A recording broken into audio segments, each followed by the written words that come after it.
महिला शक्ति, महिला शक्ति। एक तीर एक कमान, आदिवासी एक समान, एक तीर एक कमान। आदिवासी एक समान। बहुत बहुत धन्यवाद। इतना कोई बात सुंदर समन्वय का नारा लगाया। मंच पर बैठे हुए मेरे साथी भाई भरत जी और आदिवासी समाज की पहचान देने वाले भाई गरासिया जी और मेरे सामने बैठे हुए सभी मेरे वरिष्ठ, मेरे सहयोगी, मेरी माता बहनें और मेरे समाज के जिस तरह से आज उत्साह के रूप में आपके चेहरों से दिखाई देता है कि हम आज गौरवान्वित हैं और उस गौरवान्वित का पल किसी ने दिया है तो भारतीय जनता पार्टी के शीर्ष नेतृत्व आदरणीय मोदी जी ने दिया। हमें याद रखना चाहिए कि जब 2014 में उन्होंने शपथ ली और शपथ लेने के पहले जब एनडीए की बैठक थी तो उस समय उन्होंने सबसे पहला एक सेंटेंस बोला था, मैं आपको याद दिलाना चाहती हूँ कि मेरी सरकार गरीब की सरकार होगी, मेरी सरकार आदिवासियों की सरकार होगी, मेरी सरकार युवाओं की सरकार होगी, मेरी सरकार महिलाओं की सरकार होगी। आज प्रमाणित कर दिया। और आपको ये याद होगा कि अटल जी के राज में जिस तरह से हम आदिवासी और अनुसूचित जाति के समुदाय को एक करके आंका जाता था, अटल जी ने सबसे पहले ये बात सोची कि आदिवासी दुर्गम और दुर्जन स्थानों पर रहते हैं, मैदानी इलाके में रहते हैं, तो उनका अपना व्यवसाय कृषि है। उस परिस्थिति में उनकी आवश्यकताएं, उनकी मजबूरियां, उनकी कठिनाइयां अलग अलग हो सकती है। तब उन्होंने सबसे पहले अलग अलग मंत्रालय किया। जनजाति मंत्रालय पहली बार भारतीय जनता पार्टी के अटल बिहारी वाजपेयी जी ने किया। क्यों किया? क्योंकि हमारी आवश्यकताएं और हमारी समस्याएं और हमारे निराकरण कुछ अलग थे। आज हम यदि अनुमान लगाए कि 2014 के बाद ये 8 वर्ष की सरकार 8 साल में मिसाल के हिसाब से यदि चली तो आज किसान के कल्याण के लिए जिस तरह से उनके खातों में डायरेक्ट पैसा, शौचालय की बात किसके लिए सोची, हम दुर्गम जगहों पर रहने वाले, गांव गरीब के रहने वाले उन माता बहनों के लिए इज्जत घर दिया, सम्मान का घर दिया, वो डायरेक्ट उनके खातों में पैसा आया। डायरेक्ट आज उनके खातों के सम्मान निधि तो आई नहीं, अनेकों योजनाएं हैं जिनका सीधा पैसा आता है। बंधुओं, 3 दिन की हम प्रशिक्षण कार्यशाला से लौटे हैं। भाई कनकमणि कटारा भी हमारे साथ थे। उस समय हम इसने जो जाना, जो समझा, उसको भी मैं आपको याद दिलाना चाहूंगी कि इस 8 साल की सरकार ने जनजाति महिलाओं के लिए, आपको याद होगा, जनजाति के युवकों के लिए जो रोजगार के साधन, जो नीतियां और नियम जारी किए, उनका हमको पूरा उपयोग करना चाहिए।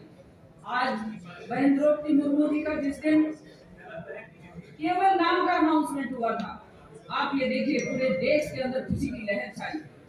दुर्गम और दुर्जन जगहों पर रहने वाले आदिवासियों को पता चला।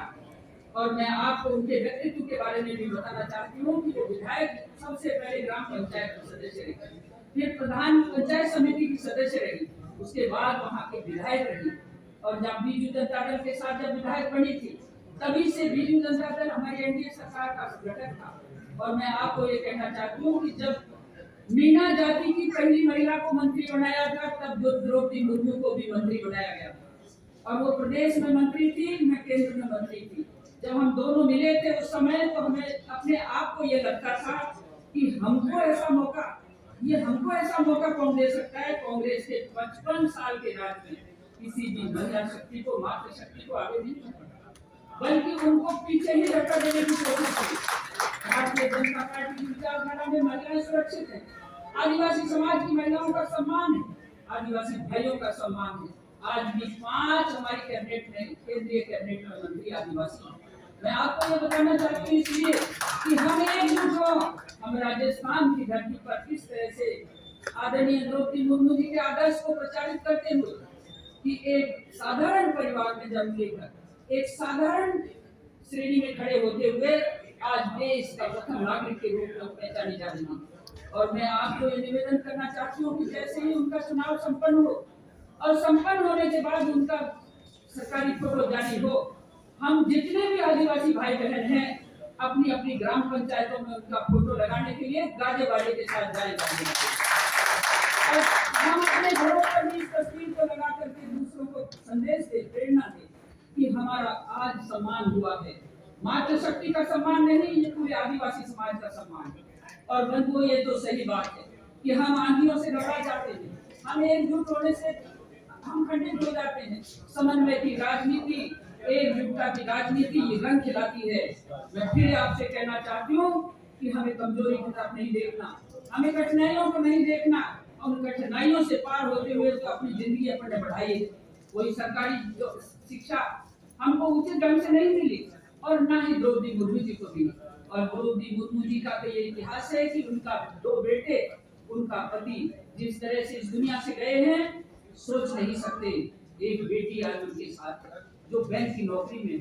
उनके व्यक्तित्व को देखिए, उनके करनी को देखिए। सदा जब झारखंड की राज्यपाल बनी तो झारखंड में आदिवासियों ने भव्य स्वागत किया, सत्कार किया।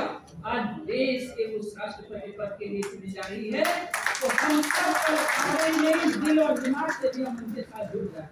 बंधुओं, कठिनाइयां आती हैं, कहते हैं ना कि आंधियों से तूफानों से, आंधियों से तूफानों से तू मत घबराना। वो गाँव पक्षी के लिए कहा है कि आंधियों से तूफानों से तू मत घबराना। वो गाँव ये चलती है तुमको और अधिक ऊंचा उठाने के लिए, तुमको और अधिक ऊंचा।